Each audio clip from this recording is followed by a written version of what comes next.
I'm Josh Elliott. I'm Bret Williams. And I'm Dawson Royce. And today we are reviewing Jurassic World Fallen Kingdom. Yeah. I actually liked the first Jurassic World. I did too. Yeah. I liked the first Jurassic Park. Okay, so basically, the dinosaurs' island is about to explode. Claire's mission in this movie is to get a team together to evacuate the dinosaurs on the island. And this was all set up by the grandson of the person who founder of Jurassic Park. Let's start with the good things. Chris Pratt is an enjoyable actor. We're into the bad now. Yes.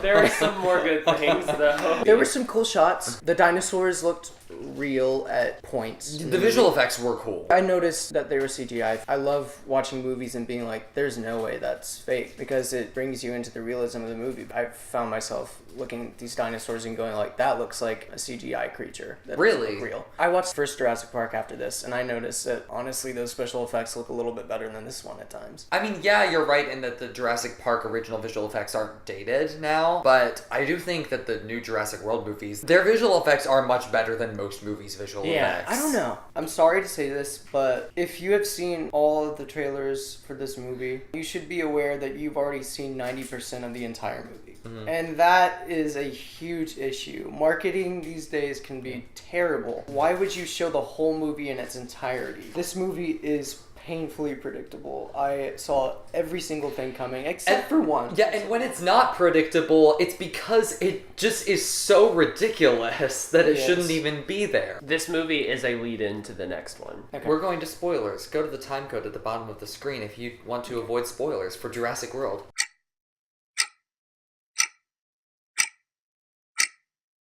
I was affected by one scene only. And that was the scene when they were riding away on the boat and they look over to the dock and there's the Brachiosaurus,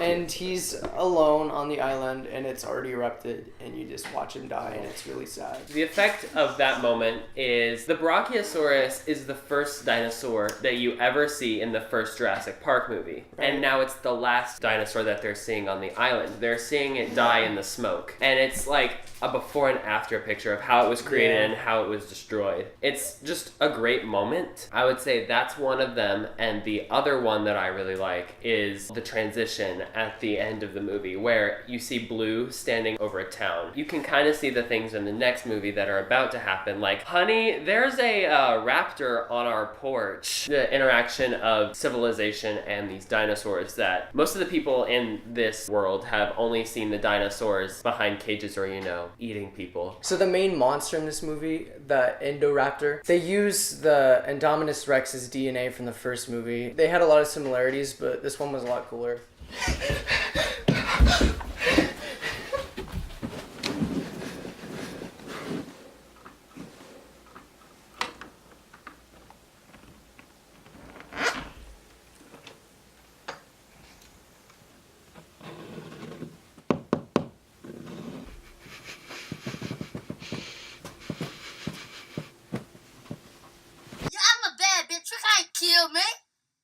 In this movie, I felt like there were so many clashing tones in it. One was trying to be funny, one was trying to be super serious, and the other one was trying to be this dark horror movie. All these clashing tones were trying to make a coherent film, and it just didn't work. The one twist that we haven't covered, the person who originally created the park, his daughter died. He has this granddaughter who we see throughout the movie. He's constantly saying things like, you look exactly like your mother, and things along that line. But later in the movie, it's discovered that the reason the owners of Jurassic Park split was because the one who has the granddaughter decided to do human cloning, which was an area that hadn't been explored before, and that's who his granddaughter is. He wanted his daughter back, so he cloned her. I found that so unrealistic. I mean, yeah, they brought back dinosaurs from extinction, but still, cloning a human is a big step away from that. That's sci-fi. That does not belong in a Jurassic World monster movie. When I saw the first Jurassic Park movie, I was like, this is believable. This is something that could possibly happen in the near future. I think Jurassic World Fallen Kingdom got the wrong idea. I think that they thought that mindless action and dinosaurs is what made made the first Jurassic Park so great. The thing that made Jurassic Park so great was the characters and their different opinions towards the subject of bringing back dinosaurs from extinction. Jeff Goldblum's character, who's in this movie for about 2 minutes tops, that was a big marketing thing for this movie, and he only appeared in it at the beginning and at the end. And also, with the girl being revealed as a clone, they kind of just like say it, and all of the characters are like,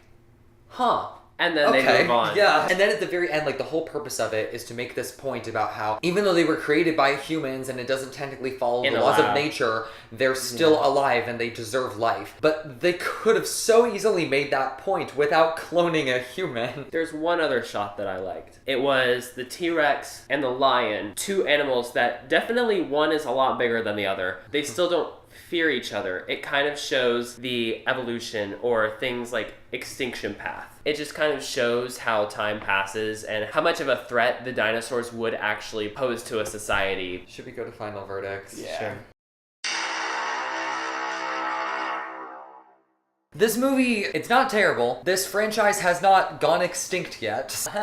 But it's definitely going a little downhill after this one, because this movie is very much just all dinosaur fluff and not much substance. It lacks continuity. It's just really oddly written. A majority of this movie doesn't even take place on the island, so there's not that big of a scale to it. It's just not very fun. Like, there are moments that are good, but it's just not very enjoyable to watch, which is weird because it's like a popcorn flick, so I'll give it a 4. Before I went in this movie, I saw every single trailer, which I probably should not have done. Because when I saw this movie, I literally saw every single thing except for that one twist coming a mile away. I just felt like there was no tension between the characters or anything like that, and this made me really sad. I'm worried for this franchise. I'm worried that it'll end up like others where they just want money and they don't really care about what they're making, and that makes me really sad because I love Jurassic Park. I love the first one. It's one of my favorite movies of all time. I give this a 3. This movie is definitely a transition. It shows the end of an era and the beginning of a new one. The end of the era is the scene where the Brachiosaurus is in the smoke, and the very end kind of starts the new era. It's just an interesting way that they did it. This movie does have good moments, but a lot of them have been spoiled. Don't reveal everything in the trailers. I'm going to give this movie a 5. I just like those little moments, but also I know that it's a transition and that hopefully something better comes. So the final verdict for Jurassic World Fallen Kingdom is a 4. What did you think about Jurassic World: The Fallen Kingdom? Did you like it? Did you hate it? Comment and let us know. Do not forget to subscribe to High School Film Nerds. Peace out!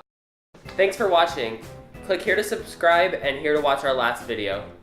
Bye!